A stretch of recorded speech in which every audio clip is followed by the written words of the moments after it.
Hello everyone. CTET mathematics के अंतर्गत हम लोग भाग देख रहे थे यानी डिवीजन देख रहे थे और कुछ हमने क्वेश्चन कराए थे। आगे अब और देखते हैं जो मोस्ट इंपॉर्टेंट क्वेश्चन होंगे आने वाले एग्जाम के लिए। पहला सवाल देखते हैं, 3 सही 1/3 में कितने 1/6 हैं? कैसे करेंगे इसको? पहले इसको सही करेंगे, 3×9 और 10/3, ये हमारा 10/3 हो गया। अब ये पूछा जा रहा में कितने 1/6 हैं, मतलब इसकी संख्या निकालनी, कितने 1/6 होंगे। तो संख्या कैसे निकलेगी? जो भी ये लिखा हुआ 10/3 है, इसमें हमें निकालना है 1/6, यानी 10/3 बड़ा है और इसमें कितने 1/6 शामिल है ये हमको ज्ञात करना है। तो हम दोनों को भाग कर देंगे यहाँ पर। अब क्या करेंगे, यहाँ पर हम यहाँ पे इसको पलट देंगे। कैसे? 10/3 तो ऐसे ही रहेगा, गुणे ये 6 पलट के ऊपर आ जाएगा, बटे 1 नीचे आ जाएगा। काट सकते हैं इसको, 3 कम 3, 3 दूनी 6, तो 10 और ऊपर 2 आ गया, तो 10 दूनी कितना हो गया यहाँ पे सीधे 20। तो हमारा आंसर जो आएगा वो 20 आएगा, यानी कि 3 सही 1/3 में कितने 1/6 हैं, तो बताएंगे 20 हैं 1/6। अगला क्वेश्चन देखते हैं, 18 सही 3/4 में कितने चतुर्थांश हैं? चतुर्थांश मतलब होता है चौथा अंश, यानी कि चौथाई, ये पूछा जा रहा है। तो कैसे करेंगे इसको? सबसे पहले तो इसको हम सही करेंगे, 18 का 4 से मल्टीप्लाई करेंगे तो 18 जो कि 72, और उसमें 3 जोड़ देंगे 73, 74, 75, यानी कि 75/4 तो हमारा ये आ गया। में कितने चतुर्थांश हैं? चतुर्थांश मतलब चौथाई हिस्सा। तो अब हम संख्या पूछी आ रही, तो संख्या कैसे निकालेंगे हम? संख्या यानी 75/4 में हमको निकालना है चतुर्थांश, यानी कि 1/4, यानी चौथाई।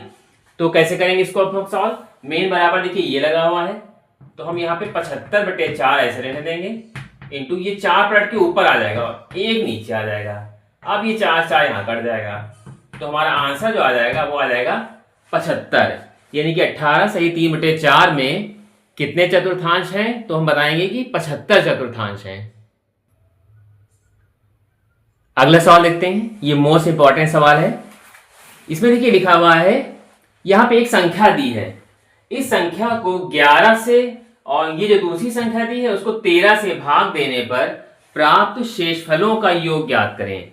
मतलब हम पहले दोनों को 11, इसको पहले 11 से भाग करेंगे और दूसरे वाले को हम 13 से भाग करेंगे, फिर जो हमारे शेषफल आएंगे, ठीक है, तो उन शेषफलों का जो योग होगा वो उसमें हमें ज्ञात करना है। तो हम भाग करके देखते हैं, 11 उतारा हमने और ये संख्या हमने इसे उतार ली, इसको हम भाग करेंगे, ठीक है, बाद में उसको भी भाग करेंगे, उसको 13 से भाग करना है। तो करते हैं, 11 एकम 11, यहाँ बचेगा 1, यहाँ कुछ नहीं बचा, यहाँ 1 उतार लिया, फिर 11 एकम 11, ठीक है, और यहाँ पे ये पूरा इधर कट गया, तो यहाँ कुछ बचा ही नहीं। अब हमने क्या उतारा, 1 उतार लिया। अब 1 से जाएगा नहीं, तो अब हम क्या करेंगे, 0 यहाँ बढ़ाएंगे पहले, तो 0 से इसका मल्टीप्लाई करेंगे तो हमारा आ जाएगा 0, ठीक है, तो ये हो जाएगा 1 फिर से बच गया। अब हमने 0 का अब क्या देखेंगे यहाँ पे, अब ये 2 उतार सकते हैं यहाँ पे, ठीक, तो 11 एकम 11, तो हमारा यहाँ पर 1 आ गया, लास्ट में शेष हमारा कितना आया, 1 आया है। फिर इसी तरह अब हम दूसरे वाले को भी सॉल्व करेंगे, 13 वाले को 13 से भाग करेंगे, यही कर लेते हैं, 13 से भाग करेंगे, 1 3 2 2 3। कैसे सॉल्व करेंगे इसको? 13 एकम 13, हमने यहाँ पूरा कट गया यहाँ पे, अब हमने 2 उतार लिया। अब क्या करेंगे यहाँ पर, अब हमने 2 तो उतार लिया, अब लेकिन 2 से तो ये बहुत कम पड़ रहा, तो अब हमने यहाँ 0 बढ़ाया, तो अब हम 0 से करेंगे तो ये हो जाएगा 0, 13 का 0 से गुणा करेंगे तो 0 हो जाएगा, ये 2 ही बचेगा यहाँ पे। अब हम ये वाला 2 तो मतलब उतार चुके, अब हम ये भी 2 उतार सकते हैं यहाँ पे। कितनी बार कटेगा ये, तो 13 दूना 26 ज्यादा हो जाएगा, 13 एकम 13, ये हमने यहाँ उतार लिया।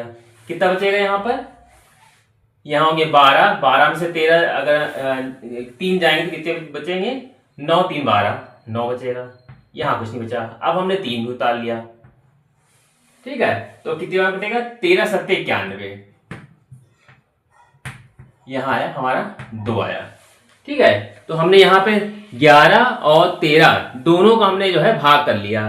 प्राप्त शेषफलों का योगफल ज्ञात करना है, तो हमारा यहाँ पे शेषफल कितना है, यहाँ पे 1 और यहाँ पे कितना है, 2 है, तो शेषफलों का योग कितना आ जाएगा यहाँ पे, शेष फलों का योग ध्यान से देखिए क्या क्या है यहाँ पे। यहाँ पर 1 है और दूसरे वाले में क्या दिया हुआ है, 2 दिया हुआ है, 2 आया है निकल के, तो ये 1 हो गया प्लस 2 यानी कि हमारा 3 हो गया। क्वेश्चन किसी भी तरह से घुमा के पूछा सकता है, हो सकता है शेषफलों का पूछ ले, हो सकता है कि इनका जो टोटल हमारा आंसर आया है, मतलब कभी कभी ये भी पूछ सकते हैं इसका और उसका जोड़ या घटाना, कुछ भी पूछा जा सकता है। तो इसका जो फाइनल आंसर हो जाएगा वो आ जाएगा 3। अगला सवाल में देखते हैं, 1/16 किलोग्राम चीनी से 3 सही 1/4 किलोग्राम चीनी के कितने पैकेट बनाए जा सकते हैं। ध्यान दीजिए यहाँ पर क्या करना है। यहाँ पर पहले तो ये कि ये इसको सही करेंगे, 4 3 पहले इसको डाल लेते हैं, 3 सही 1/4, तो 4 के 12 और 1 13, 13/4 ये हो गया और ये किलोग्राम में दिया है। इस चीनी को मतलब इसके पैकेटों की संख्या याद करेंगे।